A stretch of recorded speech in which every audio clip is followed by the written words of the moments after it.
warahmatullahi wabarakatuh. Halo Sobat Umla, selamat siang menjelang sore ya Bu.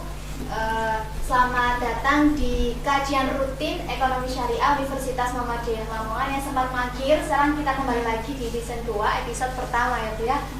Sedikit intermezzo, kalau tak kenal maka tak sayang. Jadi mungkin saya akan memperkenalkan diri saya dulu sebagai MC di sini. Perkenalkan, nama saya Alifatul Zahro. Saya adalah mahasiswi semester 1 dari jurusan Ekonomi Syariah di Universitas Muhammadiyah Lamongan. Di sebelah kanan saya sudah terlihat ada Bu dosen yang cantik.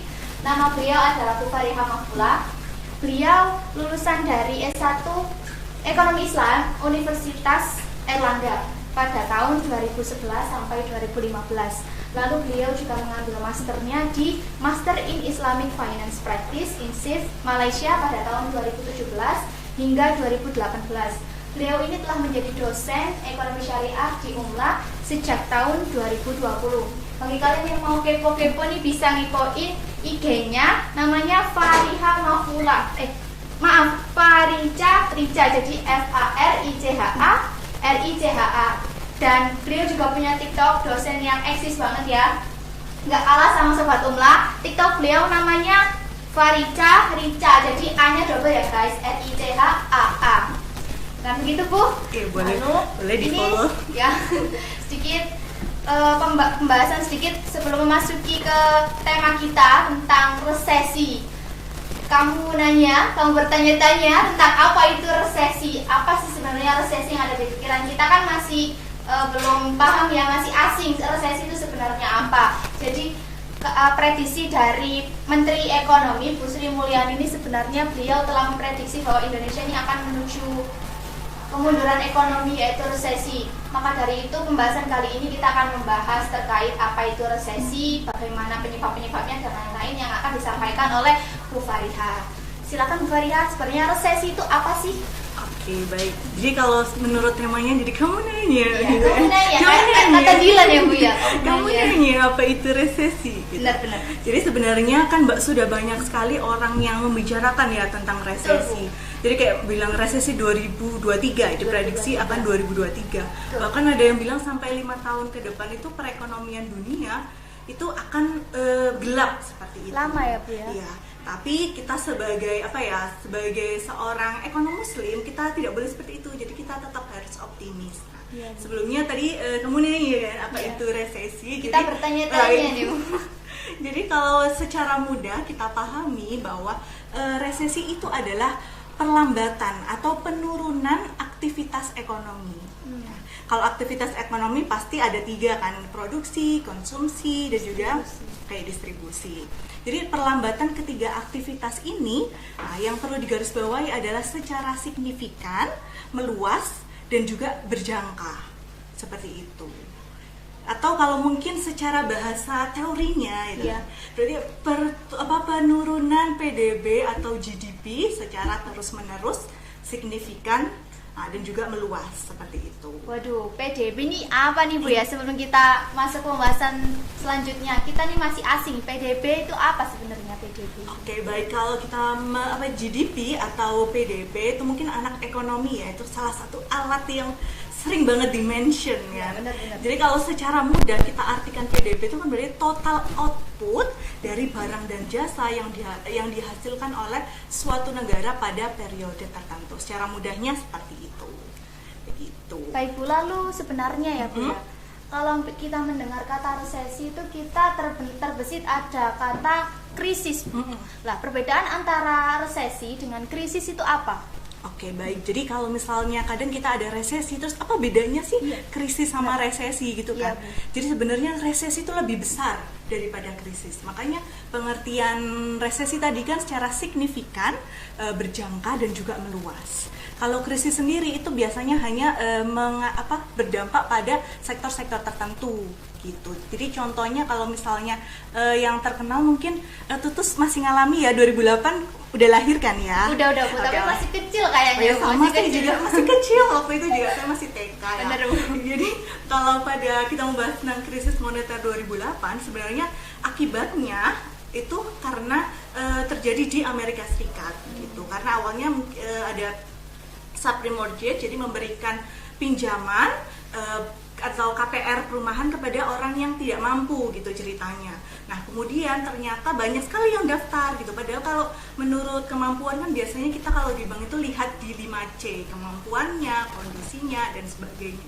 Nah sebenarnya orang ini tuh nggak mampu tapi diberi kesempatan untuk KPR rumah begitu kan, jadi ceritanya kalau krisis 2008. Nah itu ternyata akhirnya itu berdampak pada nggak bisa gagal bayar, secara singkat dia nggak bisa gagal bayar. Nah, KPR itu ternyata sudah diderivasikan lagi, dijual dalam bentuk pasar sekunder seperti itu. Kemudian efeknya merambat ke seluruh daerah gitu. Salah satunya Indonesia juga berdampak gitu. Jadi masuknya pertama itu dari IHSG. Jadi mungkin kalau teman-teman tahu dari dunia investasi itu yang paling masuk pertama jalurnya gitu. Tapi itu ternyata kan tidak berdampak kepada semua, kan itu cuma krisis keuangan gitu. Iya, hanya krisis keuangan. Kalau resesi itu bahkan berdampak bisa sampai krisis pangan. Lebih luas gitu. Lebih luas, betul sekali. Kayaknya ini pembahasan kita sangat seru ya Bu. Ini bagi kalian sobat yang masih duduk di kelas 3 SMA nih, kalau masih bingung-bingung mau daftar kemana, pilih jurusan apa, mungkin bisa kok kalian daftar di sini, bergabung bersama kami di Ekonomi Syariah. Apalagi ketemu Bu dosen cantik dari Malaysia, udah go internasional. Kapan lagi bisa punya dosen udah cantik, lulusannya dari Malaysia? Mungkin Bu Fariha bisa promosi dikit nih, terus nyebutin benefit-benefit yang ada di Ekonomi Syariah Umla. Oke, baik. Sebelumnya Mbak Tutus bagus banget mujinya. Nilai ekonomi makronya mau berapa nih? Oke, jadi mungkin yang masih galau mau cari sekolah, jadi jangan lupa daftar di Ekonomi Syariah Universitas Muhammadiyah Lamongan. Jadi meskipun kita masih baru, tapi banyak sekali pengalaman nanti yang teman-teman bisa gabung di sini. Jadi kita banyak lulusan dari dosennya dari kampus terbaik di Indonesia dan juga di luar Indonesia seperti itu. Ada kelas, ada magang di lembaga keuangan, nanti ada kuliah tamu dengan para pakar. Ya banyak sekali lah. Prestasi-prestasi kita juga nggak kalah. Itu bisa dicek di IG-nya ya Bu ya. Di IG-nya di Ekonomi Syariah _Umla. Untuk websitenya bisa dicek di mana ya Bu ya? Websitenya di ekonomisyariah.umla.ac.id. Atau kalau mau langsung daftar, langsung aja daftar di pmb.umla.ac.id. Ya langsung aja, Sobat Umla kepoin ya. Lanjut ya Bu, kita bahas resesi tadi. Terkait yang udah jenengan bahas tadi panjang kali lebar, akhirnya tuh apa yang harus kita lakukan sebagai masyarakat awam untuk menghadapi resesi di tahun 2023 itu, langkah-langkah terkiat-kiat apa aja yang menurut Bu Fariha? Oke, baik, sebelum kita masuk ke apa sih yang harus kita lakukan, kita masuk ini dulu kali ya. Kita pahami dulu bahwa sejauh mana resesi 2023 ini akan berdampak ke kehidupan kita gitu. Jadi yang pertama itu kalau misalnya kita lihat resesi tadi itu kan ada perlambatan ekonomi, seperti itu ya. Nah kalau dari sisi produksi, karena perlambatan ekonomi, para produsen itu akhirnya berpikir dia tidak akan lagi berproduksi pada titik yang sama gitu. Jadi mereka pasti akan berpikir efisiensi gitu kan. Nah efisiensinya apa dampaknya buat teman-teman yang mungkin yang bekerja itu adalah PHK. Begitu. Jadi akan adanya pemutusan hubungan kerja, atau bahkan mungkin perusahaannya kalau misalnya dia nggak kuat menghadapi resesi, dia bisa kolaps. Nah akhirnya pada jangka panjang, kalau kita bicara makro kan berarti pengangguran. Berarti pengangguran akan semakin banyak, semakin meningkat. Gimana itu Bu caranya supaya kita menghadapi itu Bu? Oke, kalau caranya itu bagaimana? Jadi yang pertama kita sebagai kan teman-teman muda gitu kan. Yang pertama kalau misalnya teman-teman ada hutang gitu. Jadi kalau misalnya ada hutang berhubungan dengan bunga kan ya. Nah takutnya nanti resesi 2023 itu banyak digaungkan bahwa tingkat suku bunga akan meningkat begitu. Nah kalau suku bunga akan meningkat ini pasti akan mempengaruhi kita sebagai kalau yang punya utang ya. Jadi harusnya misal kita misal punya utang 10 juta nih. Habis itu bunganya kan pasti 1 juta gitu kan. Kalau kita bicara flat ya 1 juta. Nah aslinya dia harus 1 juta, karena kenaikan bunga bisa aja bunganya jadi 1 juta 12 juta gitu, naik 10% lagi gitu. Jadi kalau sekarang teman-teman yang masih punya hutang, nah silakan dibayar. Silakan dibayar. Langkah pertama itu seperti itu gitu.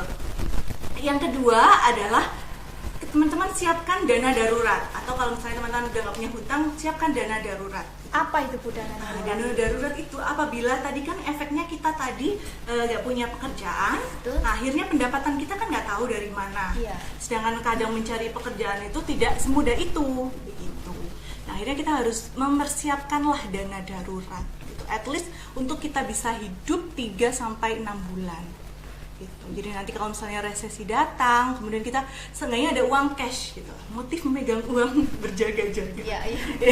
Itu kan. Yang kedua itu, kemudian bisa juga kalau misalnya teman-teman ada dana lebih, itu ikut asuransi. Jadi kalau misalnya sewaktu-waktu pada saat ekonomi down, teman-teman sakit gitu, karena mungkin overthinking yang sampai ke dalam, merasuki ke dalam itu kayaknya psikol. udah penyakit anak muda ya Bu ya, overthinking. Dari overthinking ke physical gitu kan, akhirnya jadi drop tipes. Nah, karena nggak ada dana darurat, bisa aja pakai asuransi gitu. Jadi nanti uang kita bisa biaya berobat bisa di cover dari asuransi seperti itu. Itu kalau dari sisi apalagi ya, kalau dari sisi investasi. Nah, kalau misalnya teman-teman punya uang banyak gitu, jadi lebih baik para analis itu menyarankan untuk teman-teman berinvestasi itu pada aset yang liquid gitu, atau aset yang mudah dicairkan gitu, daripada seperti beli properti. Gitu. Nanti banyak pada saat resesi orang yang beli yang punya banyak properti akan menjualnya gitu, atau mungkin yang punya banyak uang juga bisa beli dengan harga murah. Untuk gitu. contoh yang mudah, aset yang mudah dicairkan itu apa aja ya Bu? Kayak gimana? Seperti contoh paling mudah sih kita kayak deposito berjangka kayak gitu. Atau kalau zaman sekarang ada yang beli emas gitu. Jadi kalau beli emas itu memang dia tidak terlalu liquid, tapi kalau misalnya teman-teman punya banyak uang, nah dan tidak ingin mencairkan dalam waktu dekat gitu, bisa berinvestasi dengan emas. Jangan lupa beli di tempat yang terpercaya ya. Iya guys, jangan lupa. Gitu. Mungkin selanjutnya nih ada ini buat dari Sobat Umla yang ingin bertanya nih tentang resesi. Kita persilakan untuk bertanya di kolom komentar yang telah tersedia. Mungkin Sobat Umla ada yang masih penasaran, ada yang masih belum paham apa sih itu resesi, mungkin bisa bertanya di kolom komentar yang telah disediakan. Baik. Kita tunggu dulu ya Bu ya. Dari asal, atau kalau misalnya dalam berkonsumsi gitu kan, kita lebih wise lagi. Kayak misalnya jangan terlalu berhambur-hamburan. Beli sesuai kebutuhan, bukan keinginan ya Bu. Iya betul. Atau kalau misalnya sekalian teman-teman kalau konsumsi support lokal produk gitu. Kita support ke aktivitas yang real. Nah, kalau dalam ekonomi syariah itu sangat menjunjung tinggi kegiatan dalam aktivitas real seperti jual beli. Jadi kalau misalnya teman-teman punya pengen punya beli tas gitu kan. Yeah. Ya daripada merek-merek yang seperti merek-merek luar, mungkin bisa melirik ke lokal-lokal brand yang udah nggak kalah bagus. Gitu. Mungkin ada pertanyaan? Aduh Bu, ini Sobat Umla belum berani mungkin ya untuk bertanya atau masih bingung. Tapi mungkin dari saya sendiri Bu, ada pertanyaan Bu. Oke, silakan Mbak Tutus. Resesi ini tuh terjadi secara berkala terus menerus apa melihat dari kondisi negaranya sendiri Bu? Apakah resesi ini setiap tahun, setiap mungkin jangka berapa tahun itu harus ada atau gimana Bu resesi ini? Oke, baik. Kalau misalnya kita melihat penyebab resesi ya, jadi penyebab resesi itu banyak sekali gitu.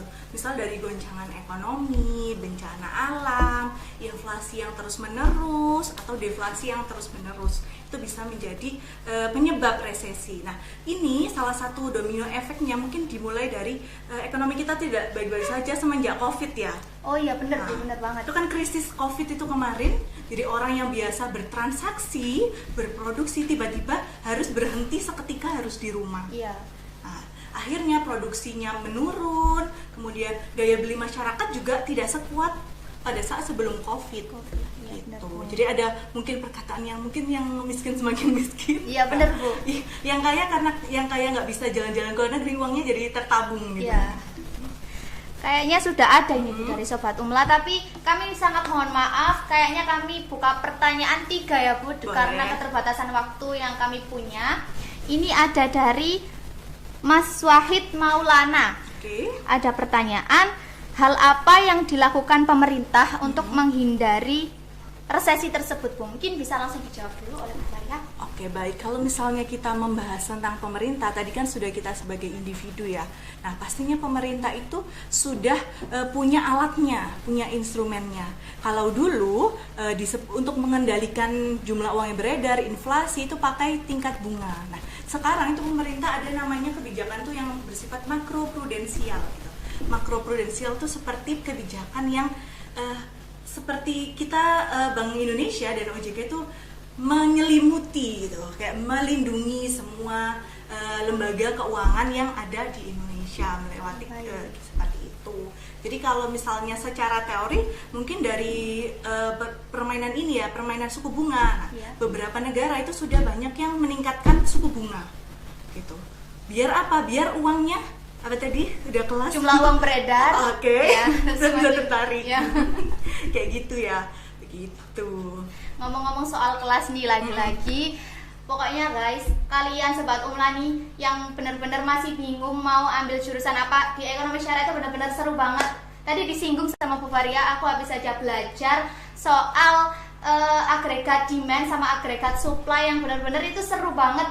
Yang awalnya aku benar-benar nggak tahu apa itu hukum permintaan, apa itu hukum penawaran, akhirnya aku jadi tahu, dan itu sangat berpengaruh sekali Bu ternyata di kehidupan ekonomi di Indonesia yang awalnya dulu benar-benar aku tuh kayak apa sih ekonomi nggak jelas gitu, tapi ternyata setelah masuk ke Umla, ke jurusan ekonomi syariah ini benar-benar bermanfaat banget buat aku pribadi. Jadi buat kalian jangan lupa daftar dan kepoin. Saya spill lagi nih ya guys, IG-nya itu ekonomi syariah _umla dan websitenya apa Bu? Langsung cek aja di pmb.umla.ac.id. Langsung daftar. Cus. Yes. Lalu pertanyaan selanjutnya ada dari Mbak Nurul Lailatul Mumtahanah. Assalamualaikum Bu, izin bertanya, kira-kira apa yang menyebabkan beberapa tahun ke depan itu diprediksi terjadi resesi? Oke, baik. Jadi tadi sempat di-spill juga ya. Jadi penyebabnya bisa dimulai dari, jadi beraneka ragam. Bisa dari COVID itu tadi. Kemudian ada perang dagang. Jadi perang dagang antara Amerika dan Cina itu sedang memanas sampai sekarang. Jadi belum menemui titik terang. Kemudian ditambah lagi ada krisis energi. Jadi gara-gara perang Ukraina versus siapa? Rusia itu juga bisa menjadikan krisis energi, karena kita tahu Rusia itu adalah beberapa pengekspor gitu dari minyak bumi dan kekayaan bumi yang lain gitu. Akhirnya minyak dunia itu bisa meningkat gitu. Jadi banyak faktor ya yang bisa memicu resesi 2023. Gitu. Ada lagi pertanyaan? Wah, ini banyak sekali Bu. Mungkin akan saya random aja ya Bu, ya karena ya kita terbatas nih Sobat Umla waktunya. Pertanyaan ketiga dari Mas Satria Sinatra 027. Bu, apakah resesi itu sama dengan inflasi?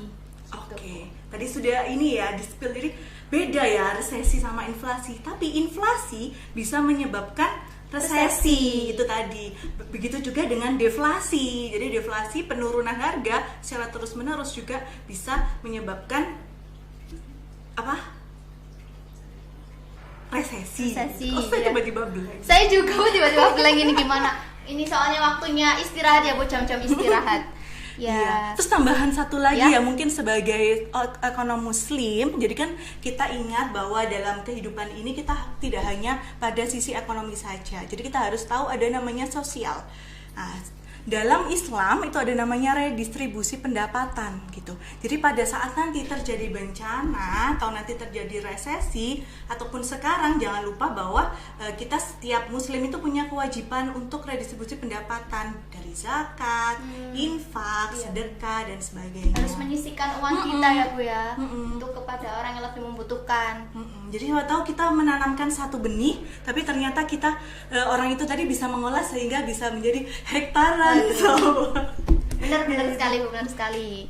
Ya mungkin itu saja ya Bu yang dapat kami sampaikan di kajian rutin ekonomi syariah kali ini. Mungkin kalian Sobat Umla jangan berhenti sampai di sini karena kita akan berlanjut di episode-episode selanjutnya.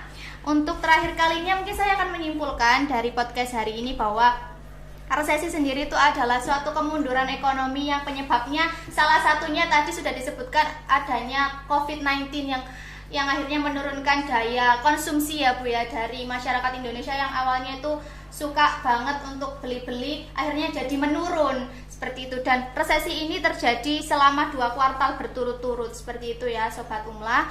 Mungkin ada tambahan dari Bu Fariha mungkin untuk Sobat Umlah, kesan-kesan atau mungkin bagaimana? Atau mungkin promosi lagi dari Bu Fariha sendiri? Atau mungkin ini katanya dari panitia ada banyak pertanyaan? Ada pertanyaan? Mungkin dilihat aja Mbak, mungkin di situ ada pertanyaan. Baik. Iya kan, ternyata lagi semangat banget nih nanya Iya gitu. Bu. Kamu Kamu nanya. gitu. Iya, saya lupa ya Bu. Tema kita kan kayak gila ya Bu. Kamu nanya. Ternyata banyak yang bertanya-tanya. Tanya-tanya. Saya nggak bisa ya Bu. Niruin Dilan tuh kayak gimana ya? Kamu bertanya-tanya, saya nggak bisa kayaknya. Jangan kalah sama saya, kita nggak boleh FOMO. Oke, lanjut ke pertanyaan selanjutnya mungkin ya Bu. Ini boleh. ada dari dari Sylvia Wahyu. Apa perbedaan resesi dan krisis moneter Bu? Oke, Mungkin baik. bisa langsung dijawab. Oke, tadi sudah ini ya ditanyakan, tapi nggak apa-apa saya ulang lagi. Nggak apa-apa, semakin banyak diulang berarti semakin ingat.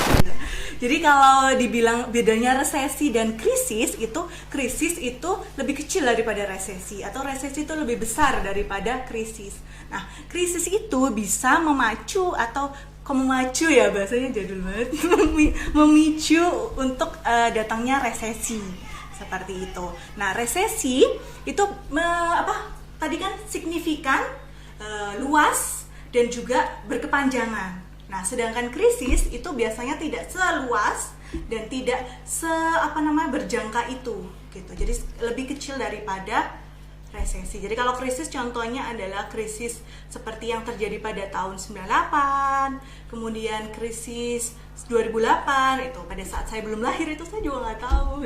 Masih kecil ya Bu, Masih bayi. kecil. Itu contohnya. Kalau resesi ya seperti yang akan dihadapi gitu. Baik.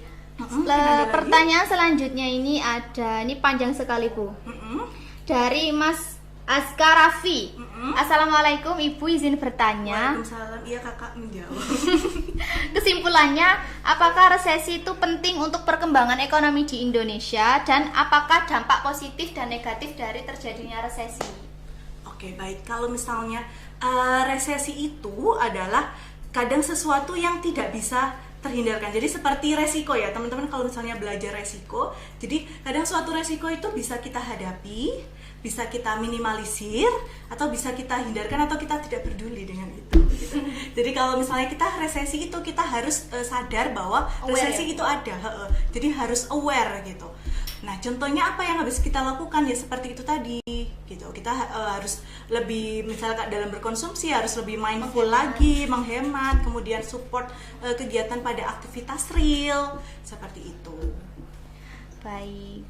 Seperti itu ya teman-teman, harus pintar-pintar menabung. Terus tadi ada dana darurat juga ya Bu ya. Dana darurat jangan lupa. Buat kalian yang sering check out Shopee ini mungkin dikurangi ya Bu ya. Yang ngecek keranjang kuning juga di live TikTok Shop mungkin bisa dikurangi lagi supaya meminimalisir adanya resesi ya Bu ya. Iya, jadi lebih ke, tapi sebenarnya sisi positifnya orang-orang yang check out gitu, bukannya saya membela gitu, ada sisi positifnya gitu. Jadi kadang orang itu berbelanja itu juga kan bisa menghidupkan perekonomian gitu. Oh bener juga Bu. Jadi kalau di TikTok itu kan yang jualan kan para pelaku-pelaku yang kecil gitu. Ya, jadi kalau menurut saya, pandangan saya, lebih baik kita beli ke pedagang-pedagang yang kecil.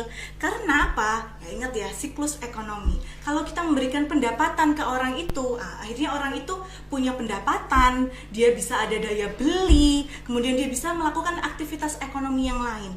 Akhirnya perekonomian berputar. Seperti itu. Jadi kita support perekonomian yang lebih kecil. Jadi kalau misalnya teman-teman emang punya kemampuan gitu, gak ada salahnya untuk support nih para UMKM. Nah, ini juga poin plusnya dari kemarin pada saat krisis 2008.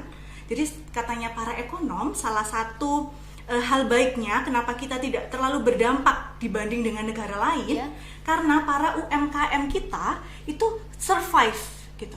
Karena aktivitas ekonomi kecil-kecil ini masih berjalan Seperti itu. Jadi harus mensupport brand lokal dan UMKM ya Bu yang ada di sini Iya, ya. Kalian jangan nanya jilbab saya telah seberapa ya, soalnya nggak live. Kamu nanya mulu nih Bu temanya ya Bu ya, Iya. kamu nanya terus. Ini mungkin dicukupkan saja atau bagaimana ya Bu pertanyaannya ya? Boleh.